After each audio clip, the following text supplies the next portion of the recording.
Hello everyone, आज का हमारा टॉपिक है regulated power supply using Zener diode. इसमें हम जानेंगे कि हम जीनर डायोड को किस तरीके से वोल्टेज रेगुलेटर के रूप में काम में ले सकते हैं। चलिए हम आगे बढ़ते हैं। Zener diode as a voltage regulator.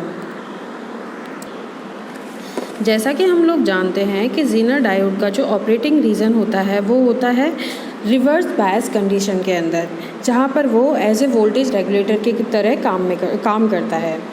और जैसे वोल्टेज रेगुलेटर बेसिकली क्या बताना चाह रहा है, ये बताना चाह रहा है कि ये किसी भी लोड के अक्रॉस बिल्कुल कांस्टेंट वोल्टेज देता है, चाहे हमारे इनपुट में वेरिएशंस हो या फिर हमारा लोड करंट भी वेरी कर रहा हो, लेकिन ये लोड के अक्रॉस हमें कांस्टेंट वोल्टेज देगा।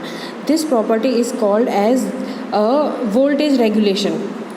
और ये जो जीनर डायोड करता है इसे हम बोलते हैं कि जीनर डायोड यहाँ पे वोल्टेज रेगुलेटर की तरह काम कर रहा है।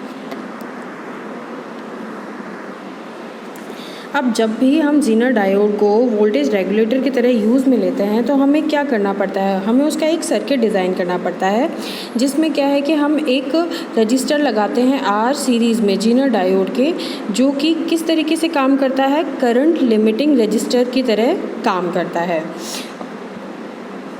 और जो लोड रजिस्टर होता है वो हम जीनर डायोड के पैरेलल में लगाते हैं। अब बेसिकली जो हमारा लोड रजिस्टर है उसी के अक्रॉस हमें आउटपुट चाहिए होता है, मींस जो हमें फिक्स्ड वोल्टेज चाहिए वो लोड के अक्रॉस चाहिए, उसके लिए हमने जीनर डायोड को उसके पैरेलल में लगा लिया।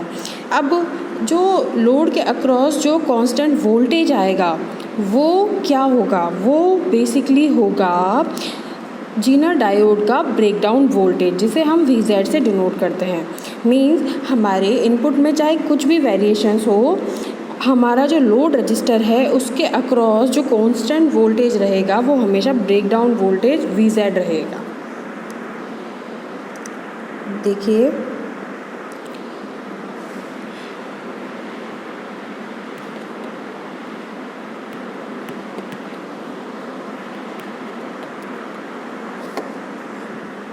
यहाँ पे देखिए, ये है हमारा लोड रजिस्टर और ये है हमारा जीनर डायोड। जीनर डायोड और लोड रजिस्टर दोनों एक दूसरे के पैरेलल में लगे हुए हैं। अब यहाँ पे ये है हमारा इनपुट वोल्टेज। अब ये हमारा कहना चाह रहा है कि अगर ये इनपुट वोल्टेज जो है हमारा वेरिएबल भी है तो भी हमारा जो आउटपुट, ये जो आउटपुट आउटपुट है वो हमेशा कांस्टेंट रहेगा। और इसको कांस्टेंट रखने में कौन मदद करेगा, हमारा जीनर डायोड। जीनर डायोड कैसे कांस्टेंट रख सकता है कि ये हम इसके अक्रॉस, लोड रजिस्टर के अक्रॉस हमेशा वोल्टेज VZ ही देगा। तो बस यही है इसका वोल्टेज रेगुलेशन प्रॉपर्टी। अब आइए हम इसके बारे में पढ़ते हैं कि हम किस किस तरीके से अरेंजमेंट कर सकते हैं वोल्टेज रेगुलेट करने के लिए।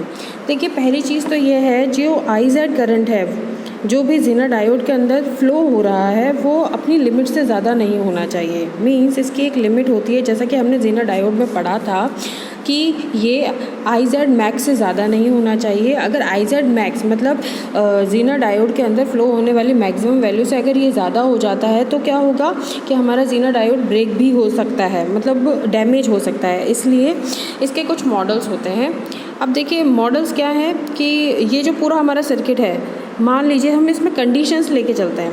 पहली कंडीशन तो हम ये लेते हैं कि मान लीजिए हमारा इनपुट वोल्टेज और जो लोड रजिस्टर है वो दोनों ही फिक्स है।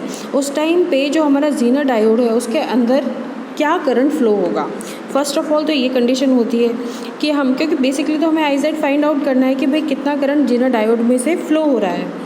अब मान लीजिए, और पहला केस तो ये हो गया। दूसरा केस हम ये मान के चलते हैं कि मान लीजिए हमारा इनपुट जो वोल्टेज है वो वेरी कर रहा है। उस टाइम पे जो जीनर डायोड है उसके अंदर से कितना मैक्सिमम और मिनिमम करंट फ्लो हो सकता है, ये हम दूसरे केस में फाइंड आउट करेंगे। और तीसरी कंडीशन जो है वो ये है कि मान लीजिए हमारा इनपुट वोल्टेज भी फिक्स है लेकिन हमारा जो लोड रजिस्टर है वो वेरी कर रहा है। उस टाइम पे हमारा जो जीनर डायोड है उसके अंदर से करंट क्या क्या फ्लो होगा।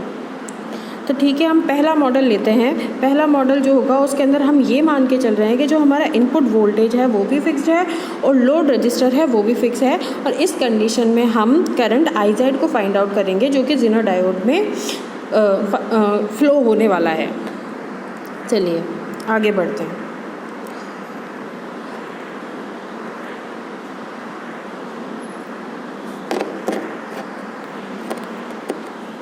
ये देखिए, ये हमारा पहला मॉडल है। इस मॉडल में आप अच्छे से देख सकते हैं कि यहाँ पे जो इनपुट वोल्टेज है वो भी फिक्स लिया है हमने, और RL है वो भी फिक्स लिया है।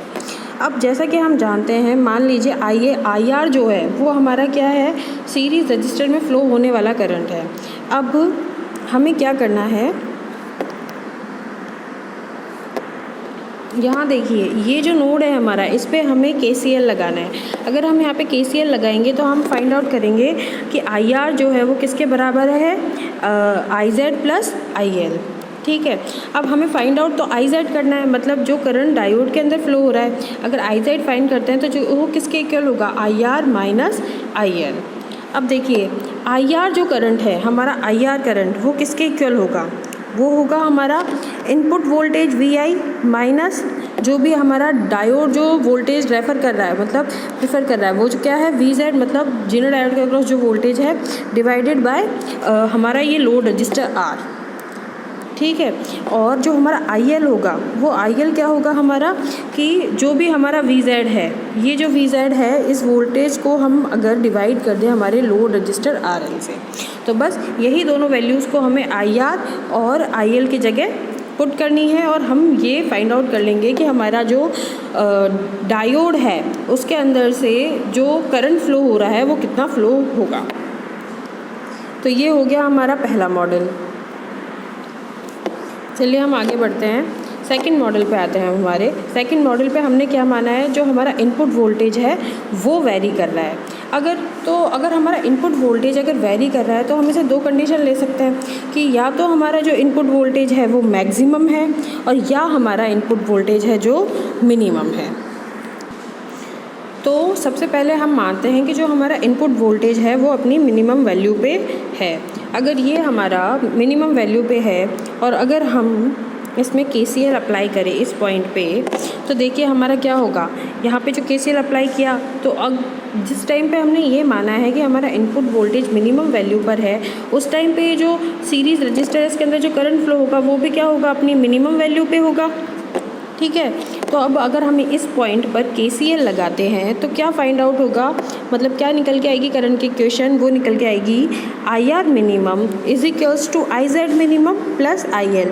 IZ भी उस टाइम पे क्या, जो डायोड के अंदर जो करंट फ्लो होगा वो भी अपनी मिनिमम वैल्यू पे होगा।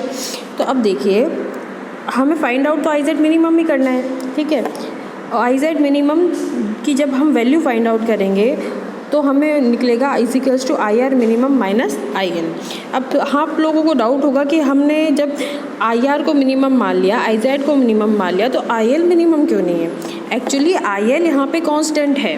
कांस्टेंट कैसे है, क्योंकि लोड रजिस्टर भी हमारा कांस्टेंट है, और हम ये भी जानते हैं कि जो हमारा डायोड है, जीना डायोड, वो वोल्टेज रेगुलेटर की तरह काम कर रहा है, तो यहाँ पे जो आउटपुट वोल्टेज देगा वो भी हमेशा कांस्टेंट ही रहेगा। मतलब कि IL की वैल्यू हमेशा क्या रहेगी, VZ अपॉन RL। अब ये जो है हमारा IL तभी चेंज हो सकता है जब हमारा लोड रजिस्टर की वैल्यू चेंज हो, इसलिए ये हमेशा कांस्टेंट रहेगा। तो इस तरीके से हम IZ की वैल्यू फाइंड आउट कर लेंगे, क्योंकि अब देखिए हमने जब ये वाली इक्वेशन फाइंड आउट करी तो IR मिनिमम की वैल्यू क्या होगी, IR मिनिमम की वैल्यू होगी VI minimum minus VZ upon R, और IL की वैल्यू हमारी वही रहेगी VZ अपॉन RL। तो इस तरीके से जो भी हमारा डायोड के अंदर मिनिमम करंट होगा उसे हम फाइंड आउट कर लेते हैं।